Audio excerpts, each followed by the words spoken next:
Hello and welcome. My name is Chase Ray, a Tablo Program Specialist at Outset Medical. Dialysis providers are rapidly adapting to deal with the COVID-19 pandemic. So we're here today to talk to one of our partners who is dealing with the crisis and leveraging the unique benefits and features of Tablo to make this challenging situation a bit easier to manage. Joining us today is Debbie Cody, Administrator for Dialysis Programs at UVA Health. Thank you for joining us today, Deb. Chase, thank you for having me. I'm glad to be here. Well, welcome. Now, Deb, I know you and many people in the industry know you. But for those maybe that do not know who you are, could you please explain to the audience maybe who you are and what you do at the University of Virginia Health? My name is Debbie Cody. I am the administrator for the dialysis program with the University of Virginia. I have been a nephrology nurse for 36 of my 40 years in nursing. I'm very much a patient advocate and came up through the ranks, starting with running clinics to managing clinics until I became the administrator, overseeing the entire dialysis program and all the dialysis services with the University of Virginia. That's incredible. Thank you for your 34 years of service to the industry. Welcome.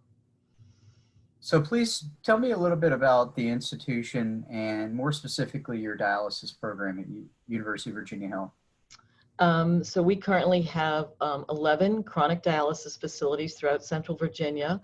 Within the next week or two, because we've applied for an 1135 waiver to open our 12th dialysis facility, mostly in rural settings and some type of urban setting, if you want to call Charlottesville a nice big city.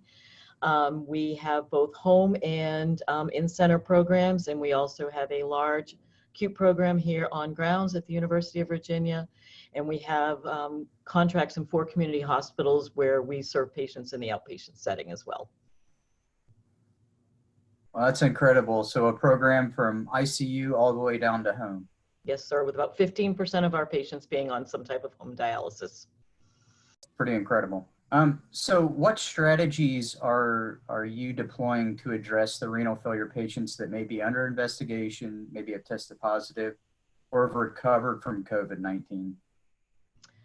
So our door is just opening for COVID-19, but our planning began several weeks ago. We have literally followed the CDC guidelines and have stayed abreast of those changes as they have evolved.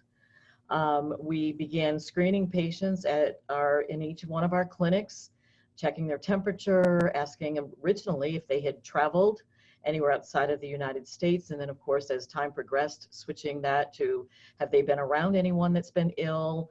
Had they been out and exposed? Had they socially isolated, as we've been asked to do? If they had any cough or any changes in their symptoms. Of course, with this patient population, the symptoms can be very subtle, so it's important to just really pay attention to what your patients are telling you and what subtle changes that you may see. If somebody does screen positive with either a fever of 38 degrees or 100.4, or have any of the other mild symptoms, we have identified sites at each one of our clinics where we immediately bring them back that is not through the main patient treatment area, where we can isolate them and we do more of an in-depth assessment, and then we notify the medical director immediately. And of course, then if it's indicated and they need attention, of course, if they're clinically very ill, it would be a matter of calling EMS and getting them transported to escalate their care. If they're stable but look like they need to be tested or could be a person under a need to be investigated, we would then notify the appropriate testing place. Initially, that might have been a local health department. Now, as testing has become more available in all of the communities in which we serve, it's typically the associated hospitals in the communities where those dialysis centers are located. We are fortunate enough here at the University of Virginia to have had our lab develop its own testing with a 24-hour turnaround time. And so that is extremely helpful when you're doing a test and you know the results in 24 hours. It's a little harder to manage the patients when you have to wait 4 or 5 days.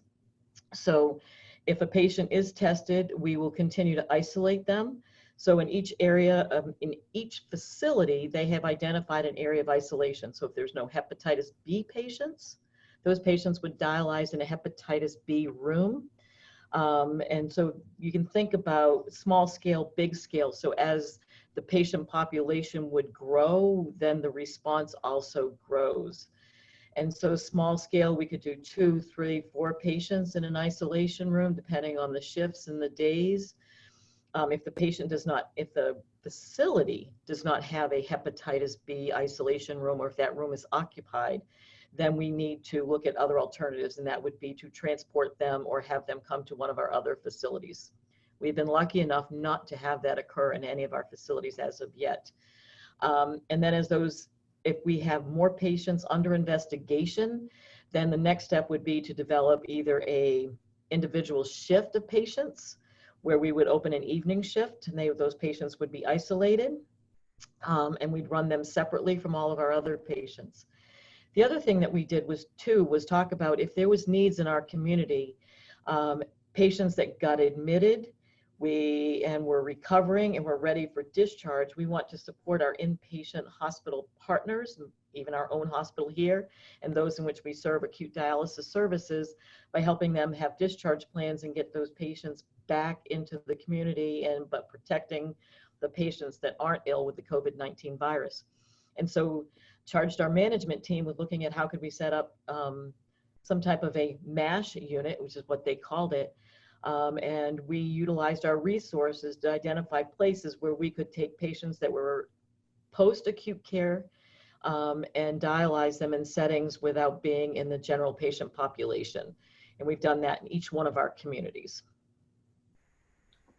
So while that seems like a pretty in-depth plan, it feels like to me that you have all of your corners covered, so to speak. So it sounds like you've been mitigating risk of any exposure and spread quite well for the last few weeks. So moving on a little bit, could you maybe tell us how Tablo has been used to help you in your COVID-19 strategies? So ironically, the facility that I mentioned that we are about to open, and I've applied for an 1135 waiver because we were just waiting for our 855 to be approved to open the clinic, is a Tablo only facility. And so currently we have 8 Tablos sitting there, and then we have 5 Tablos in one of our other in-center dialysis facilities that we've been using for self-care. And we recognize the flexibility, so we thought, if acute volumes increased and our acute demands went up, the ease and simplicity of which the Tablo is to use and to move from wherever you may need it, that we could use those in the continuum of care for these patients. So as the patients were acutely ill, inpatient, and we needed more resources than what we currently had, we could mobilize that fleet of equipment to be used in the inpatient setting.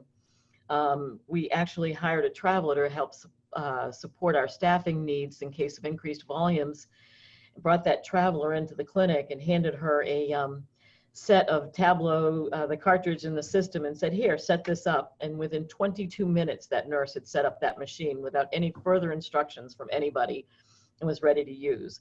So we recognize that that's a great opportunity for our acute nurses, and in the future, should we have a large demand on the inpatient side. And then as we progress through that continuum and you get to the post-acute care, those would be the machines we could take to these, what we call our MASH units. So that unit that's just about to open could also be used for post-discharge patients, or we actually have a transitional care unit at UVA that has some beds that are not being used to capacity there, where we could pull out the beds, put in a couple of chairs, and use the Tablo machines to dialyze those patients with our staff effectively before they can be repatriated into the chronic setting, thereby protecting all of our well patients. Wow, 22 minutes, that's pretty incredible. Yeah. Someone that's never touched the system before. I know. So would you say that benefit, or maybe what other benefits with Tablo have afforded you that maybe other systems aren't necessarily able to do? Well, if you think about being in an ICU and all the equipment and the ventilators and the IV pumps and the space, the size of the Tablo, it's easy to put it next to all of that equipment and fit it inside of those rooms. Some of our community hospitals, the places that we have to do our dialysis, are very small. And if we have to add additional space, it's not always easy to get a big machine and the portable RO, the water treatment system, in there to use. And then it's just simpler to get them in and easy access for the staff, easy to set up, easy to use, easy to monitor, easy to train the ICU nurses if you needed to monitor the system while it's running as well. Wow, that's really awesome to hear. Thank you for that. So what advice would you give to any of your peers, maybe as it relates to Tablo? Well, this one I'm going to tell you, and I'm not saying this just because you're from Outset Medical, but one of the things that I have valued the most is that I reached out to all of our partners, and one of the things that I heard most from everybody that I touched with Outset Medical was, Deb, we're here to help you. We're your partners. What can we do? And everyone that I spoke with has been there since the beginning and has said, we'll do whatever it takes to help you through this crisis. And knowing that we have that support, and you yourself, we said, hey, what if we had to train some nurses to get this done quickly? You said, I'll be right there and I'll be by your side to help you. And you don't know the relief that is when you're going to need your nurses to be at the bedside or the chair side taking care of patients instead of training other nurses. And even if the nurses can go ahead and build the machines, put the patients on, obviously the learning curve for troubleshooting and alarm situations and things like that take a while. So the ability to have a resource and to have somebody to assist you is invaluable to the staff. And one of the things that I've noticed over the past week or so is the anxiety. You know, New York City and some of these other places are far, far ahead of us where this crisis is concerned. I mean, we just started testing. Our system is now just starting to see PUIs. Our dialysis program has just seen its first positive patient. So we are nowhere near in a crisis mode. And I'm seeing the anxiety levels of our team members and our patients rise. And so anything that you have for support and encouragement that can help to relieve the anxiety is helpful. And so knowing that you have a partner in the industry that's going to make sure that you have the infrastructure and the supplies that you need to support your patients is a good thing. It's a wonderful thing. And I'm not getting paid to say that. Well, thank you so much, first of all, for allowing me to be a part of your program and for welcoming me in and allowing me to help. And it makes me very proud to work for an organization that we will drop anything that, you know, and help out our partners. With all the negativity kind of going around COVID-19, let's end the note on something positive. What do you think is something positive that may come out of this pandemic situation? Ooh, that's a tough one, Chase. Well, I think in any crisis, what we see is humanity, and we see people pulling together. I mean, we can look at it from a national scale when we see car makers willing to make ventilators. But what I'm hoping is that we as an industry, in all of healthcare, start to look at how can we be more versatile with our equipment and with our supplies and those things so that we can be more nimble. And I guess I'm thinking of things like ventilators, when you've got one for anesthesiology and one for intensive care. Why can't we just be able to flip or switch or take it to clinical engineering and make a simple fix so that you're ready to deploy that in whatever situation you need it the greatest? So I'm hoping we can keep that sense of collaboration and patient-centered care at the focus of all that we do, and be prepared in the future to continue to work like that, I guess, is probably the best thing. And that we keep our patients healthy, and that we come out of here saying, wow, phew. Yeah, that's incredible. Thank you for that. I just wanted to thank you again, Deb, for joining us today. We really appreciate your insight on this very important topic. For those of you that are viewing this video, if you have any questions related to Tablo, please contact us at COVID-19 at outsetmedical.com. Thank you.